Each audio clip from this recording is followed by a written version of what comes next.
welcome back to Rapid Flow. My name's Eric. This is a first in-depth view at the DNA suite made in collaboration with Daniel from Earthbound Mastering. Let me give you an overview of what it looks like and especially what it sounds like.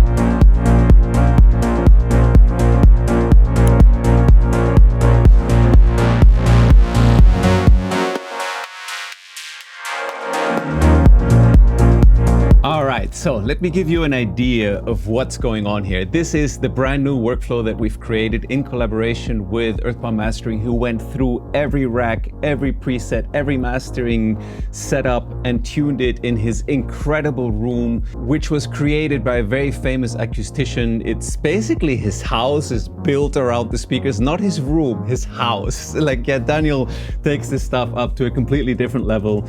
And I can't quite believe what kind of a level of quality we're now able to get straight out of Ableton. And not only that, but also how amazingly fun it is to interact with your music in real time using controllers. So let me give you an overview first of the level of quality that we're now able to achieve straight out of Ableton. What I'm going to do is that I'm going to load an incredible reference track by Stefan Botzen. Now let me show you against that the way that the track sounds that's in production here if I bring up all the faders and controllers.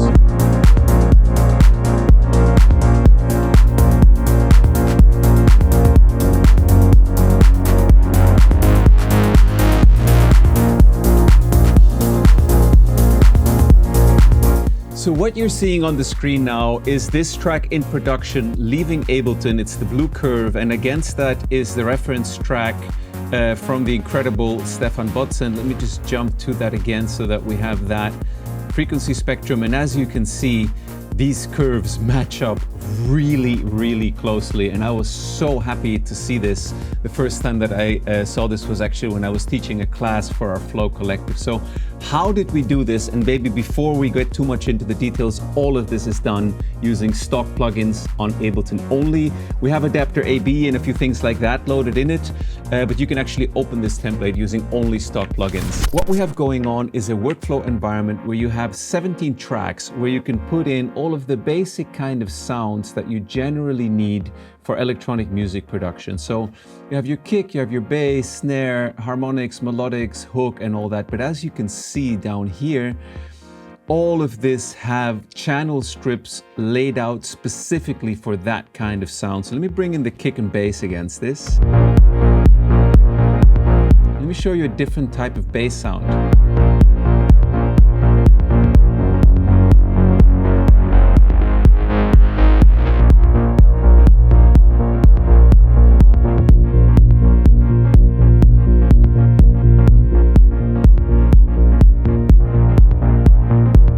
Besides this, we also have similar type of racks for the harmonic and melodic tracks. So for example, let me bring up this nice pad sound in the back here.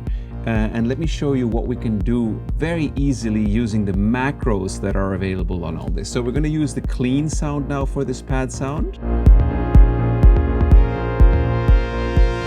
And Daniel, our mastering engineer, has this amazing thing that we have macros set up to deal with all of the basic things that you need to deal with usually in a track. That's how easy it is to add compression to one of these sounds. And a lot of the stuff is also mapped. So if I want to move this pad back deeper into the mix, I have a control actually on my desk that allows me to do that, which is part of the controller mapping workflow that we have right here. You see that? So a lot of stuff is actually mapped to controllers already.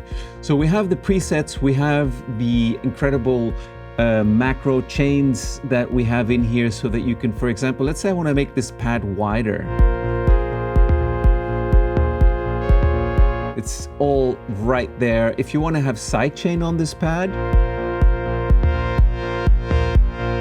it's that easy to do. This is so fun. I've actually been using this a lot myself and just been enjoying myself to the max with this. So let's keep that sidechain because that was really sick. This also comes with a ton of kick drums.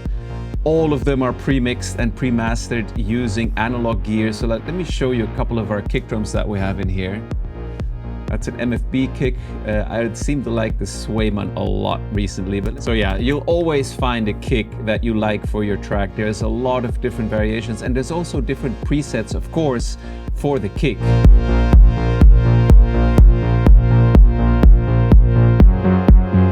So all pre-mixed and tuned in a mastering environment. Besides this, we also have a super nice workflow in here for the hi-hats. And this is the only third-party plugin that is being used, which is the Microtonic. However, if you don't own Microtonic, which would be a crime, I can highly recommend getting this plugin. It grooves like nothing else, and it's got such great sounds for percussions and hi-hats.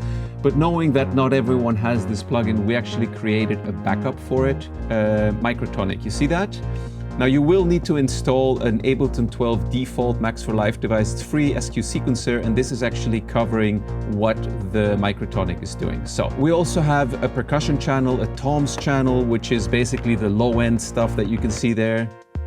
And again, this is all preset so that you can clip it so that it doesn't blow up your output, but still is audible in the track. All of this stuff is thought of. We have an extra track, and then we have a vocal track, which of course has vocal specific processing also, like de-essing. There's a vocal leveler in here, all kinds of really cool stuff to make sure that you can get the best sound if you drop vocals in here. Then there's a track here for samples, which is more like spoken word samples. Let me show you. This again has specific tools to bring it in and out, to add delay, to sync it down into your mix a bit if you want it to be more kind of mysterious and hidden. All this stuff is already present. And then something which I think is incredible is this workflow in the back here, which is connected to this clip launcher here. This is actually connected to these cells here. You see with the blue boxes, which means that I can start or stop any of these. So let's say that I would want to have a ride on this. It's this easy. And of course, if you populate all of this with your own samples, then you have a ton of samples that you can launch, again, all pre-mixed and with some really nice processing on them. Let's maybe bring in a shaker and stop that ride. There you go. That's how easy it is. So you can just drop in your samples in here and go. Now in the back here, I've kept it closed because this is where a bit more of the technical complex stuff is. There is a channel for adding brightness, just like a lift in case you have a sound that's getting lost a bit. And then we have our DJ performance effects, which is the so-called super channel. Now let me show you what that sounds like.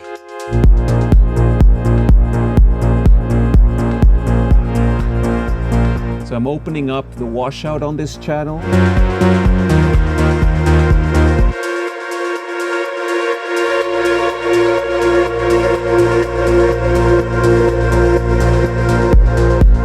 So it's a really nice way to add reverb, delay, washout. There's all kinds of really cool tools over here. And that's what's going on in this super channel. The super channel low is for any sounds that you want to be able to high pass, low pass, filter without sending them to these big kind of DJ effects. So I usually use that for drums. Then there's the mix bus, which is what Daniel has made to, in essence, create different presets to give your tracks in production a different vibe, and all of these presets sound so sick and are so fun to use.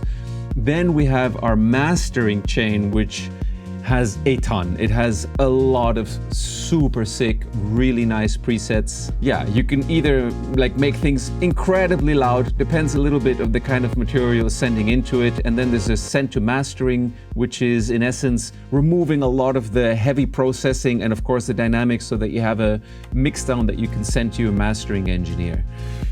And the back here, there's also a tool for listening to things. For example, you only want to hear the side signal of your track, or you only want to hear the mid, the mono part of your track, or you want to work on the low end and just focus on that. It's all there already. Then we have a DJing workflow, which is actually linked to these two tracks as well here. These have a high, mid and low EQ, so I can bring in tracks that I'm already done and EQ them on the fly to use basically Ableton like a DJ controller. You see that, how I'm controlling the track there, I'm lowering the EQ to be able to mix things in together. Here's a referencing workflow where you can load track into productions that go straight to the master bus without actually hitting all of the processing, so it's very easy to level match, check things. And yeah, this extra here is not going to be in your version. This is like my multi-clock and MIDI tracks that I use. So besides this, we've also included a basic overview of how to use this workflow to play live sets. So as you can see now, I've entered into a live set that's laid out in clips from top to bottom. And that now in combination with the controller will allow me to create a whole live set. And in order to make this easier for you to dive into, we decided to bring in one of the tracks from my EP of last year so that it'd be easy for you to just like get a feeling for how this workflow works. So yeah, this workflow, this will show you how basically you can go through a live set like this and play your track design from top to bottom if you don't want to do everything on the fly only with controllers, which can be a little bit tricky until you basically get used to it. This is out on Friday, the 13th of March on rapidflow.shop. We're going to have a launch offer. We will put the code for getting this at a much better price in the description. That code is going to disappear after 1 week. So if you see this video within the first week, go grab it at a discount. But even if you don't get it at a discount, you're going to have access to such an incredible level of production. You're going to save so much time in the studio, and you can basically export tracks that sound like master tracks straight from your DAW and learn this entire workflow. If you happen to have these controllers, everything will be pre-mapped and ready to go. And I think you're going to have an amazing time in the studio with this, and you will realize that actually producing stuff that sounds just like your references is now solved. A huge thank you to Daniel of Earthbound Mastering, who put so much knowledge and effort and fine-tuning into this workflow environment for Ableton. We hope you enjoy it, and we look forward to seeing you on the next video where I'll go into a bit more detail. And if you get this, you're also going to get a much more detailed video where you'll be able to see how everything works together, how it's set up. And yeah, we hope you enjoy it. Have a good one. We'll see you on the next video. Take it easy. Bye-bye.